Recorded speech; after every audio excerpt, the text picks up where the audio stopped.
My name is Catherine Marcotte. This is my presentation on Imogen Cunningham. She was an American photographer between 1883 and 1976. This quote really sums up her approach to photography. She says, "My interest in photography has something to do with the aesthetic, and that there should be a little beauty in everything." Imogen Cunningham was born in 1883 in Portland, Oregon, and grew up in the Puget Sound Cooperative Colony, a group living situation. Her parents were kind of free spirits and unconventional. Before she was 18, she had purchased her first camera through the mail. It was a 4-inch by 5-inch handheld camera. She later attended the University of Washington. During her photographic career, it's important to remember she's a self-taught photographer. She attended the University of Washington, and they did not offer any art classes. She ended up getting a degree in chemistry.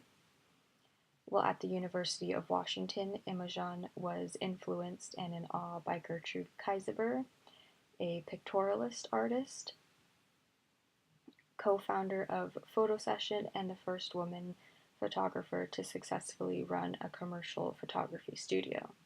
Imogen wrote an article called "Photography as a Profession for Women." During the final years of her college career, Imogen was offered a $500 grant by her international sorority.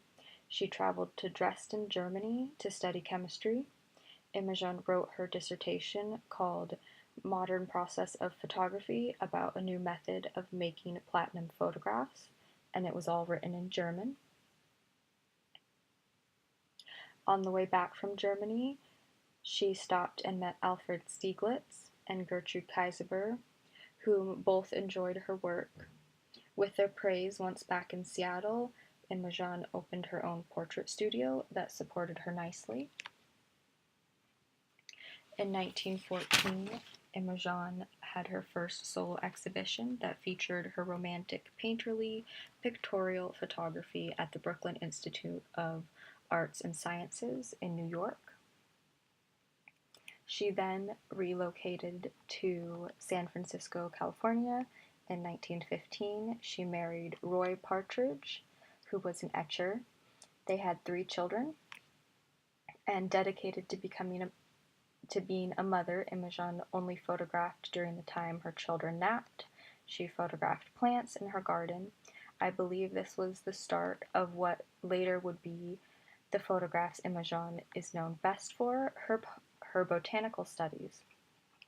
Once in California, Imogen met and worked with group F64, known for straight photography, where every detail is in focus.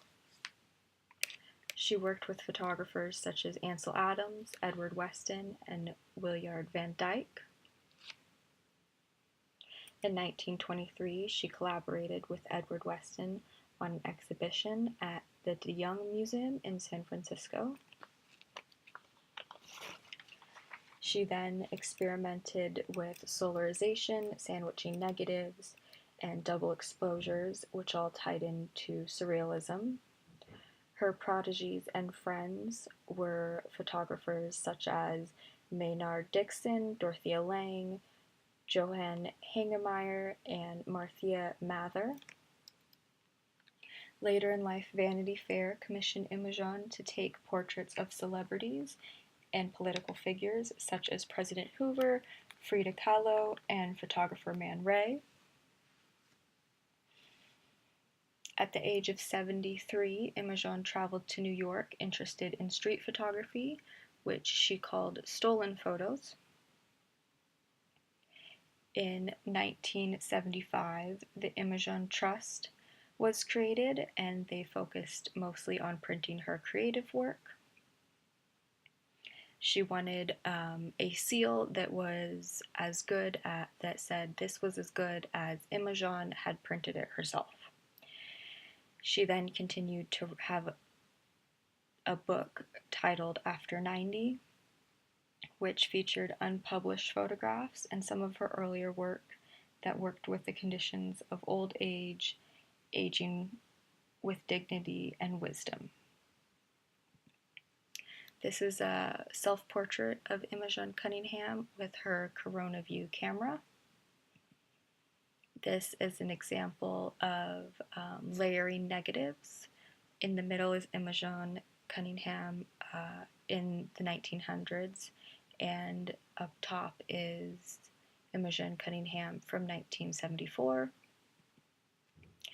This is an example of the portraiture style that Imogen sometimes did. This was taken in the Curtis studio in 1910. This is really what Imogen Cunningham is known best for, her botanical studies. This is a photograph entitled Calla. This is Magnolia Blossom, taken in 1925. This is Philodendron, taken in 1950. Now we get into some of the portraiture Imogen took of other photographers. This is taken of Alfred Stieglitz in 1934. This was taken of Ansel Adams in Yosemite in 1953. They worked together in group F64. This is Edward Weston. They also worked together in group F64. This is entitled Edward Weston, Photographer with His Cats, taken in 1945. This is Man Ray in his studio in Paris, taken in 1961. This is photographer Minor White, taken in 1959. Now we move on to some of the nude studies Imogen Cunningham did. This is entitled Helena Meyer, Canyon de Chelly, number 8. This is entitled Phoenix on Her Side, taken in 1968. This is simply titled Nude, taken in 1923. Here are some examples of landscape photography that Imogen Cunningham took. This was taken in a cemetery in France in 1961. This is titled Forest in France in 1960. This is Refugo Beach in 1925. And these are some examples of the street photography Imogen Cunningham did. This was taken in Paris in 1960. This was taken in a coffee gallery in San Francisco in 1960. And this was taken in Café Die Hut Street, Grey Box.